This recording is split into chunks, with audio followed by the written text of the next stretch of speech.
जी तो व्यूअर्स, मेरा नाम है रफ़ी और आप देख रहे हैं मेरा चैनल रफ़ी हिट्स। हम दोनों की 7वीं एपिसोड के साथ हाजिर हुए हैं। इस एपिसोड में ये दिखाया गया है कि इजाज़ दुरानी और सुंबल बैठे होते हैं। इजाज़ दुरानी कहता है कि वफ़ा कब आई, जिस पर सुंबल कहती है कल रात को आ गई थी। दोनों के दरमियान बातचीत चल रही होती है कि इतनी देर में वफ़ा भी आ जाती है। इजाज़ दुरानी डायरेक्ट वफ़ा से नहीं पूछता बल्कि सुंबल को कहता है कि सुंबल इसे पूछो कि ये यहाँ क्यों आई, जिस पर वफ़ा कहती है कि मेरे बाप का घर है, मुझे यहाँ आने से कोई नहीं रोक सकता। दोनों के दरमियान मज़ीद बातें भी होती हैं। वफ़ा दुरानी कहती है कि क्या आपको अभी भी लगता है कि असद मेरे काबिल नहीं है, उसने मेरे लिए कितनी बड़ी कुर्बानी दी है। जिस पर इजाज़ दुरानी कहता है कि उसने कोई ऐसा कारनामा नहीं दिया जिसमें उसको इम्प्रेस हो सकूँ। जो भी हुआ गलत हुआ, लेकिन मैं उसका अब इलाज का खर्चा बर्दाश्त कर रहा हूँ और इससे ज़्यादा आप क्या कर सकता हूँ। जिस पर वफ़ा दुरानी चुप हो जाती है।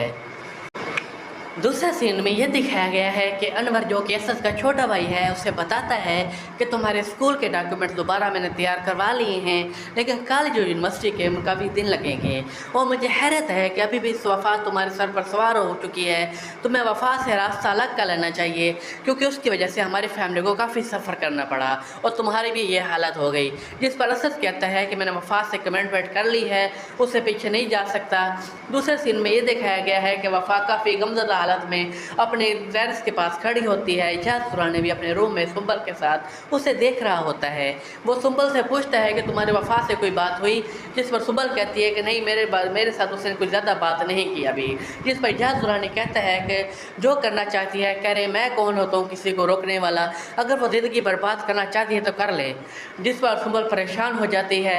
दूसरी तरफ वो चाहती है कि वफ़ा और इजाज़ दुरानी के दरमियान मामला दोबारा नॉर्मल हो और वो पहले की तरह गुजार सकें। आप हमारा बेल आइकॉन दबाना भी ना भूलिएगा। दूसरे सीन में ये दिखाया गया है कि हमारा, जो कि असद का दोस्त है, उसके घर जाता है। जब वो घर पहुंचता है तो उसकी मदर उसको दवाई और खाना वगैरह खिला रही होती है। उसकी मदर कहती है कि तुम आ गए हो तो तुम खिला दो, मैं दूसरे काम कर लूँ। और असद उसको कहता है कि मेरा तकिया भी ठीक कर दो। वो उसका तकिया ठीक करता है। बातों बातों में असद को वो शहरोज़ के बारे में बताता है कि वफ़ा के काफ़ी करीब है और वफ़ा को प्रोटेस्ट करने का, ख़त्म करने का भी शहरोज़ ने कहा था, जिस पर उसने प्रोटेस्ट ख़त्म किया था। जिस पर असद जो है वो परेशान होता है। वो नवीन और वफ़ा के बारे में पूछता है तो वो कहता है कि भाई हम दोनों बेरोज़गार हैं, जबकि दोनों लड़कियों की नौकरी लग चुकी है। नवीन जो है वफ़ा के ऑफिस में जाती है और है कि तुम आखिर असद के घर क्यों नहीं जा रही। जिस पर वफ़ा कहती है कि मुझे उसके घर वालों की नज़रों में अपने लिए नफ़रत महसूस होती है। मेरे अब्बू ने जो असद के साथ किया है, मुझे शर्म आती है कि मैं उसके घर जाऊं। जिस पर नवीन कहती है कि तुम्हारे इसमें क्या कसूर है, जो भी किया तुम्हारे वालिद साहब ने किया। मुझे चाहिए, लगता है कि तुम्हें असद के घर जाना चाहिए। अगर तुम नहीं जाना चाहती या तुम दोनों के दरमियान ब्रेकअप हो गया है तो मैं क्या ट्राई करूँ। जिस पर वफ़ा पूछती है कि अच्छा तुम्हारा भी चांस था। नेक्स्ट सीन में ये दिखाया गया है कि असद की मदर अकरम साहब को कहती है कि आपने शहरोज़ की बात को टाल कर बहुत गलती कर दी।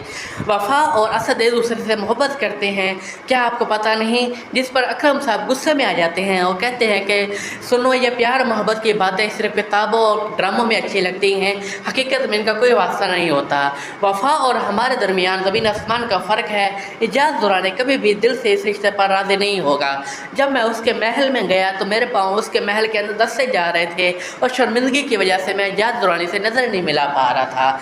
हमारी ज़िंदगी पहले ही भी बहुत ज़्यादा टेंस हो चुकी है, मैं शुरू से इस रिश्ते के हक़ में नहीं था। जिस पर उसकी मदर कहती है कि आप एक दफ़ा बात करके तो देखें कि आप तो इजाज़ दुरानी मान जाए। जिस पर अकरम साहब मज़ीद गुस्से में आते हैं और कहते हैं कि बस मैंने बात ख़त्म कर दी, मैं इस रिश्ते पर राज़ी नहीं हूँ।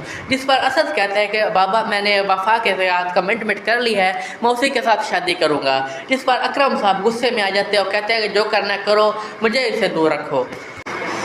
दूसरे सीन में ये दिखाया गया है कि शहरोज़ इजाज़ दुरानी के घर जाता है। वहाँ पे सुंबल से मुलाकात होती है। वहाँ से गपशप उसके साथ करना शुरू करता है। सुंबल उसको अपनी परेशानी बताती है, कहती है कि दोनों बाप बेटे की वजह से मैं बहुत ज़्यादा टेंस हूँ। जब से वफ़ा घर में वापस आई है, दोनों के साथ दूसरे के साथ बातें नहीं कर रहे, जिस वजह से घर का माहौल काफ़ी ख़राब हो रहा है।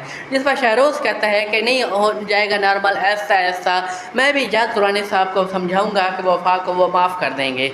जिस पर सुंबल कहती کہتی ہے کہ دونوں کی وجہ سے مجھے بھی کافی پریشانی ہوتی ہے، مجھے سمجھ نہیں آتی کہ میں کس کے سائڈ لوں، کس کے سائڈ نہ لوں اور کس سے بات کروں۔ جس پر شہروز کہتا ہے کہ تمہیں پریشان ہونے کی ضرورت نہیں، تم میرے ساتھ باتیں کر لیا کرو، جو کہ سنبل شہروز کو پسند کرتی ہے، اس کی یہ بات سن کر کافی خوش ہوتی ہے۔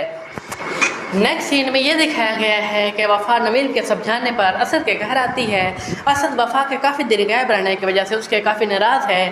جب وہ آتی ہے تو وہ اسد اس کے ساتھ اچھی طرح بات نہیں کرتا اور کہتا ہے کہ لگتا ہے کہ آج کل تم شہروز کے ساتھ کافی ٹائم سپینڈ کر رہی ہو اور تمہیں وہ اب اچھا لگنے لگا ہے۔ جس پر وفا دکھی ہوتی ہے اور اٹھ کر جانے لگتی ہے تو اس کا ہاتھ پکڑ لیتا ہے۔ اتنی دیر میں اس کا بھائی انور بھی کمرے میں آ جاتا ہے اور کہتا ہے کہ اوہ مجھے غلطی ہو گئی، جو سسٹم آ گیا، آپ دونوں کو احتیاط کرنی چاہیے، ہمیں بھی ادھر آنے والی ہیں۔ دوسری سین میں یہ دکھایا گیا ہے کہ نوید جو حماد کے ساتھ چائے پی رہی ہوتی ہے، حماد کہتا ہے کہ تم دونوں لڑکیاں اچھی ہو جو تم دونوں کو نوکری لگ گئی، ہم تو بے روزگار پھر رہے ہیں۔ اسد اور وفا کے درمیان بھی انڈرسٹینڈنگ ہو گئی ہے اور ان دونوں کی شادی ہو رہی ہے، مجھے چاہیے کہ اب تم سے شادی میں کر لوں۔ جس پر نوین جو ہے وہ پریشان ہوتی ہے اور حیران بھی ہوتی ہے۔ وہ حماد اسے کہتا ہے کہ میں تم سے مذاق نہیں کر رہا، میں تمہیں پرپوز کر رہا ہوں، کیا تم میرا پرپوز قبول کرتی ہو؟ جس پر نوین کہتی ہے کہ چپ کر کے چائے پیو اور جاؤ، جس پر وہ اٹھ کر چلی جاتی ہے۔ وفا دوبارہ اسد کے گھر جاتی ہے۔ اسد نے اس سے کتابیں منگوانے کے لیے کہا تھا، وہ جب کتابیں لے کر اس کے گھر پہنچتی ہے تو دروازے پر اکرم صاحب اور اس کے مدر کی باتیں سنتی ہے۔ دونوں اپنے خرچے اور حالات کی وجہ سے کافی پریشان ہوتے ہیں۔ اس کی مدر کہتی ہے کہ اسد پر اتنا خرچہ آ گیا اور جیسے جیسے وہ صحت یاب ہوتا جا رہا ہے وہ کھانا بھی زیادہ کھا رہا ہے، جس کی وجہ سے گھر کے حالات پہلے سے زیادہ خراب ہو رہے ہیں۔ اکرم صاحب بھی گھر کے حالات کی وجہ سے کافی پریشان ہوتے ہیں۔ وفا دونوں کی باتیں سن کر پریشان ہوتی ہے۔ وہ اسد کے بارے میں پوچھتی ہے تو حسب معمول اکرم صاحب اس سے کوئی رسپانس نہیں دیتے۔ جب اس کی مدر کہتی ہے کہ وہ اسد اوپر کمرے میں ہے، وہ کمرے میں آتی ہے اور اسد کو اس کی کتابیں دیتی ہے، جس پر اسد جو ہے وہ کافی خوش ہوتا ہے۔ دوسری سین میں یہ دکھایا گیا ہے کہ وفا دوبارہ شہروز کے ساتھ آفس میں ہوتی ہے اور پریشانی اس کو بتاتی ہے کہ اتنا کچھ ہو گیا، اس کے گھر والے مجھے اب اچھی طرح رویہ نہیں دیتے، جس کی وجہ سے میں کافی پریشان ہوں، جبکہ اسد کے ساتھ میرا رویہ بالکل ٹھیک ہے۔ اور جس پر شہروز کہتا ہے کہ اتنا کچھ ہو جانے کے بعد بھی وہ تم سے شادی کرنا چاہتا ہے، جس پر وفا کہتی ہے کہ ہاں بالکل ایسی ہی بات ہے، لیکن تمہیں کیسے محسوس ہوا؟ جس پر اسد وہ کہتا ہے کہ اگر میں اس کی جگہ پہ ہوتا تو میں بھی یہی کہتا۔ یہیں پہ ڈرامہ ختم ہو جاتا ہے۔ اب مل دیں گے اگلے ایپیسوڈ کے ساتھ۔